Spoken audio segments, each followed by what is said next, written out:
Shalom, Gabe Greenberg here, Rabbi of Congregation Beth Israel in New Orleans, Louisiana, learning with you this week, as we do every week, the commentary of the Netziv on the weekly Torah portion. This week we're studying Parshat Vaera. This is Exodus chapter 7, verse 11. Moshe and Aharon have come to Pharaoh to plead with Pharaoh and say, let my people go that we may serve God in the wilderness.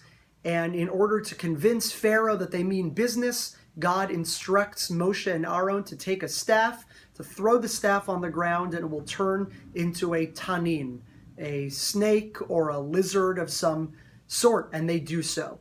What we're going to look at is the response of Pharaoh's court. The verse tells us, Vayikra gam paro l'chachamim v'lamachashim lamachashvim Vayasu gam hem chartume mitzrayim belateim ken. Pharaoh calls in the wise men, the magicians, and the sorcerers, and they too are able to do this. Vayishlichu ish mateu vayu lataninim. They throw down their own staffs, which turn into snakes or lizards. However, the episode ends, Vayivla mate Aharon et matotam. Aaron's staff is able actually to consume the staffs, the lizard staffs of the Egyptian wise men, magicians, and sorcerers. The Netziv first wonders, what are the two different groups of Mechashvim and Chartume Mitzrayim? The magicians and the sorcerers. Are these two different groups?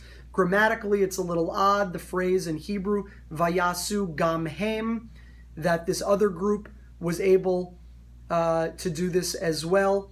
The Netziv describes ultimately that there's three levels taking place here. So this is what he writes. Yadua mashakatuv chazal b'Sanhedrin. He quotes the Gemara in Sanhedrin, Daf Samech Zayin Amud Bet, that bilahatehem hu ma'asek kishufim, that when our verse says that the sorcerers were able to do this with their lahatehem, which Rashi describes as their incantations, the Gemara says that describes magic. In later verses, where the Egyptian sorcerers are able to emulate or copy Moshe and Aharon with the blood and frogs and lice, the word there is bilatehem, slightly different without the hay, and that, according to the Gemara, is maseh shedim. That is the work of demons. So the Netziv is going to pick up on the Gemara's dichotomy between magic use and the use of demons and sorcery, I'll say. So the Netziv describes as follows: Chartume Mitzrayim hayu bebechina elyona mimechashvim. The sorcerers were at a higher level; they could do more than the magicians. Shemachashvim lo hayu cholim lishtamesh b'shedim. Magicians can't utilize or contact demons, but sorcerers can. Umeshum hachi, and that is why later in the Makkah of Dam and Sfardei and Kinim, blood, frogs, and lice, it says only Chartumim and Baltehem. It talks about the sorcerers and their use of demons. Shehamachashvim lo hayulchim lasot kein bekishuf. The magicians would have been unable to do that with their powers. Only the sorcerers, and using Maaseh Shedim, the work of demons, would be able to do that. But here in our case, with throwing down the staff and having it turn into some sort of reptile, so all three levels of people were able to do that in our verse. The Chachamim, the sages, were actually able. The wise men of Egypt could do this with their use of science. By the way, it's interesting to note that the Shadal, who was a 19th century philosopher and rabbinic commentator, says that all of this was done with science, and it was that the magicians knew science to a great a high level, and we're able to manipulate science in such a way as to create these effects. Anyway, the Netziv goes on that the throwing down the staff and having it turn into a reptile, the wise men were able to do that. The hamechashvim, the kishuf, the magicians were also able to do it using magic. But what's important for us here is that the Chartumim, the sorcerers, who, remember, the Gemara has told us, are able to use demonic powers, don't do that here, which is why the verse says, Vayisu gam heim Chartumim Mitzrayim. They also, the sorcerers, relied on magic here. They didn't, as the Netziv says, Lo ratzu litroach ulahatriach et hashedim b'davar kal be'enehem. They didn't want to bother the demons here and go out of their way to call upon the demonic powers when magic here sufficed. So the Netziv solves his problem with the grammar and the order of our verse by saying all three groups were able to do this, and the sorcerers who were able to use the power of demonic powers chose not to here and just used magic. Now the Netziv goes on to relate to another Gemara in Tractate Menachot, and he says that this whole passage, these two verses, verse 11 and 12, were seen as as the Egyptian court trying to cast aspersions upon Moshe and Aharon. That lomar she'ein sarich lezeh chachma yatera v'yagia shel maaseh hashedim. That the sorcerers didn't even need to use their sorcery here to emulate what Moshe and Aharon were doing. And then he quotes and cites the Gemara Menachot, Daf Pei Hey Amud Aleph. There were these two members of the Egyptian court, Yochani and Mamre. Hitlotzatzu b'Moshe ve'Aaron. They laughed and scorned at Moshe and Aharon. Va'amru, Teven ata machnis la'afarayim. You are bringing in grain to the city of Afarayim, which is well known for selling tons of grain. So what does that mean? They're insulting Moshe and Aharon and saying, you bring this low level of magic into a place that's well known for magic.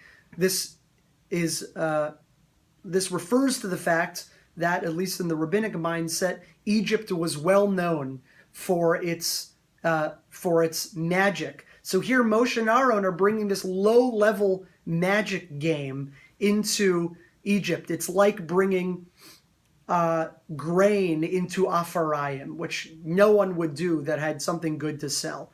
Moshe responds in the Gemara, Imre Inshe, people say, Lamata Yarka, Yarka Shkol. In a place of vegetables, you too should bring vegetables.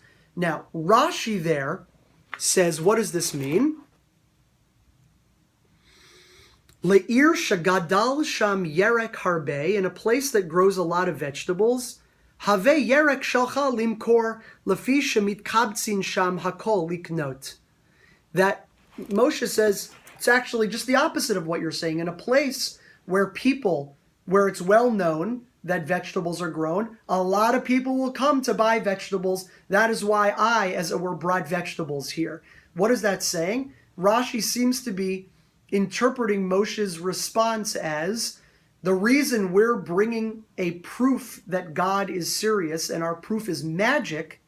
Why are we bringing it to Egypt? Because there are a lot of people who come here knowing that there will be magic shown. There are connoisseurs of magic in Egypt, so that is specifically why we brought magic here, because we know that people here can appreciate that.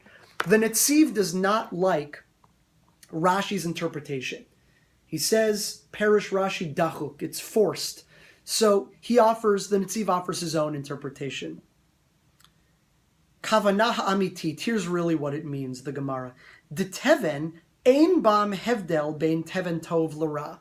When it comes to grain, there's not good grain or bad grain. It's all just gets put in piles. And therefore, It's true. You shouldn't bring tevin to sell, grain to sell, unless there's no grain there. Because if you're just bringing more grain to throw on the pile, well, if there's already grain, it won't get sold. Rather, but he says, I didn't bring grain. We brought vegetables. Remember, that's his response in the Gemara. And vegetables, there are good vegetables and bad vegetables. Yesh mehem pshutim v'nikarim bazul. Some are simple and sold cheaply. V'yesh mehem niflaim v'yakarim ma'od. Some are very good and expensive. Al kain. Therefore, mi sheyesh lo eze yerek nifla. Someone who has a fantastic vegetable, some sort of turnip that has a certain type of bitterness that you can't get anywhere else. That's my example, not his. Eino maviu ela b'makom sheyesh amar beyirakot v'yodim lo kir zeh hayerek hanifla. Only bring such vegetables to a place where people will appreciate them and be able to tell, oh, this is a very pricey and exquisite vegetable. And he says, this is what we, Moshe and Aharon, this is what we did. They, Moshe and Aharon, b'yodiim she'ein b'zeh davar kishuf, heishivu ke'ein ra'ui lasot kazeh ki'im b'mitzrayim. They knew that what they were doing wasn't actually magic. It was at a higher level, something which the other Egyptians were not ultimately able to emulate, because recall at the end of this story, what happens? That the staff of Aaron eats the staffs / lizards of the other magicians and sorcerers and wise men. Ultimately, what Moshe and Aharon were able to do was greater than the magic of the others. And Moshe's response in the Gemara is that I knew by bringing this type of proof in the Egyptian court, where everyone is attuned to different levels of magic and knows what's good and what's not, that they would see this and say, oh, this is a very high level.